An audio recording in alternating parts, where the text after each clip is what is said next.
The next piece is all about assessing our safety, because that is one of the biggest reasons, right, that we strive for approval and acceptance and access, right? A lot of it's about safety because Black people aren't safe. Our humanity is still up for discussions because they do not even believe that we deserve reparations. So that lets us know, right? 100% for sure. It lets us know that it's important to assess these ways that are going to be safe, especially when we're talking about disengaging. It's complicated, right? It's more than a piece of a puzzle. It's some tricky shit, right? And it's going to require several things. First of all, it's going to require a strategic plan. It's going to require a roadmap. And it's going to require an introduction to breaking out of their bunch, because Black women get to decide how we are going to move. Black women get to decide how to be in our own spaces, cultivated for us and by us. And then finally, that encouragement to explore actionable ways to get disengaged. All of those are components of assessing safety. So let's get into it. When it comes to breaking out of their bunch and moving away into an area, into a space that is not only safe when it comes to emotional and psychologically, but a place where you're not going to be harmed, not financially, not physically, where no one is going to be going after you, whether your business, your personal affairs, or anything else. The thing is, establishing for yourself the way in which you want to engage, and you doing that on your terms. What's the voice you're hearing in your head?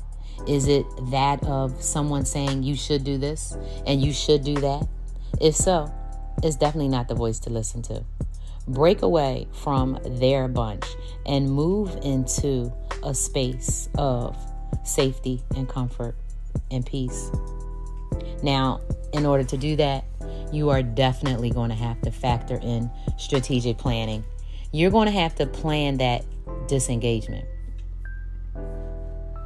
And you're going to have to strategically do so, because white women are so dangerous that you have to employ surgical decision making skills and surgical precision when it comes to the strategy.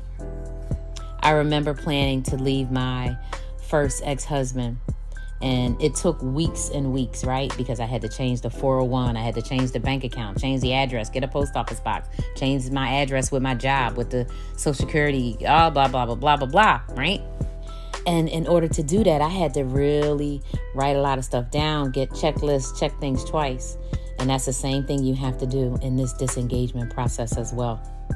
Now, when you start to think through and get this strategy down pat, you're going to develop some actionable ways to disengage, right? And those actionable ways are going to net you a level of freedom that is going to be something new.